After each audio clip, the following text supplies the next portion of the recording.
sit down or lay down in a comfortable position and close your eyes for this visualization exercise.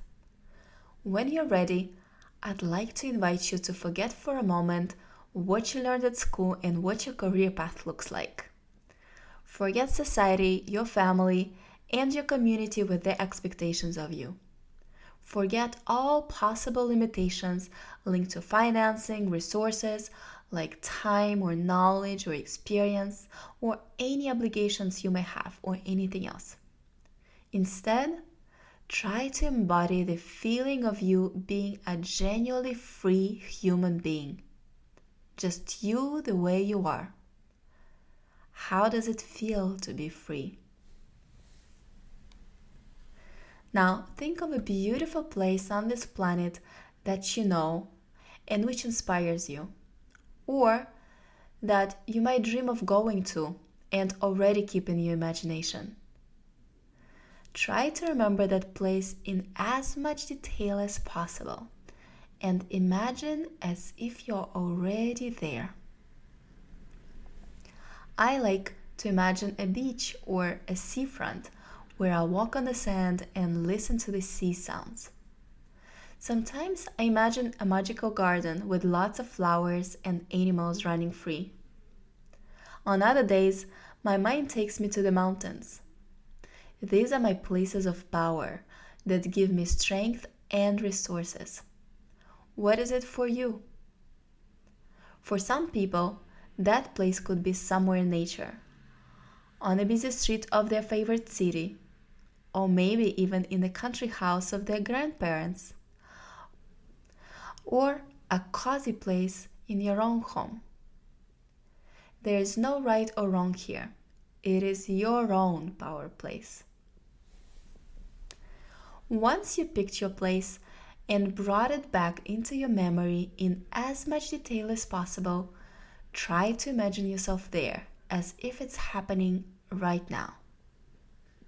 Try to hear the sounds of that place, to feel its smells, or the wind breeze, or how your feet touches the ground, and look around you in that place to see even more details of its surroundings. Feel the resources of this place filling you in with the energy you need right now, precisely the way you want it. It is your power place. It belongs to you, and you can come back here anytime to feed on it more. How does it feel?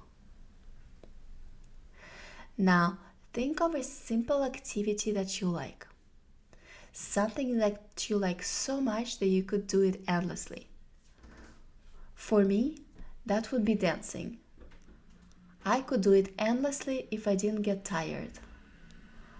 Or eating ice cream.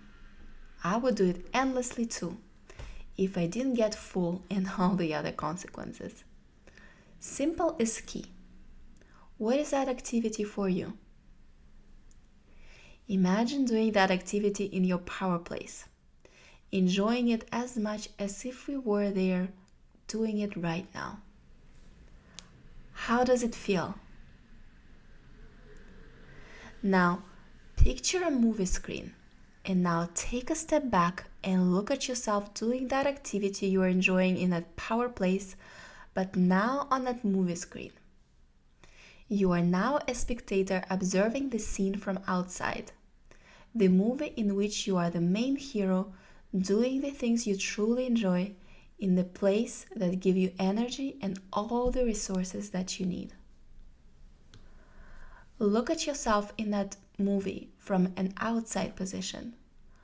What do you look like in that scene? What is different about you? What qualities, external attributes, and internal feelings are you noticing about yourself in that movie that are different from the norm?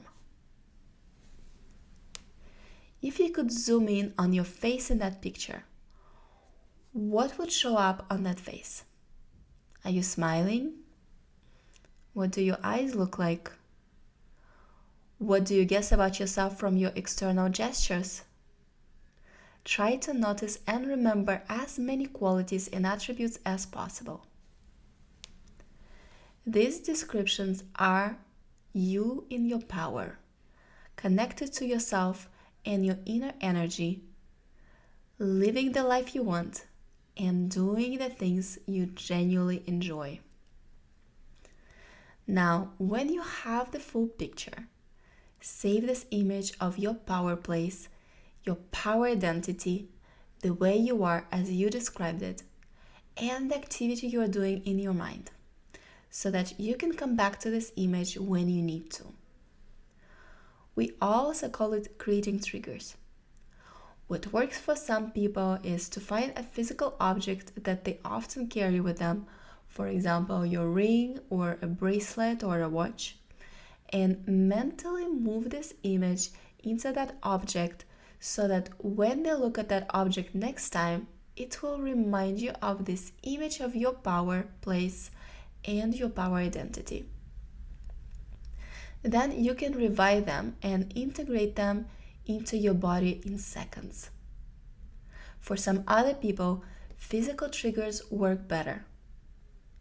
For example, pinching a finger or tapping on a wrist, where you link the physical sensation to the mental image and the state that it brings. I hope that you now feel refreshed and full of energy to take on any challenges of the day. You can do this exercise as often as needed, and the more you do it, the faster you will start getting into your power state and power identity. Of course, everything needs training, even such simple or not so simple thing as visualizations and creating triggers. That is why I recommend practicing this exercise for 3 minutes a day for 21 days in a row to integrate it into your life fully and be able to pull out this resource in a matter of seconds when you need it.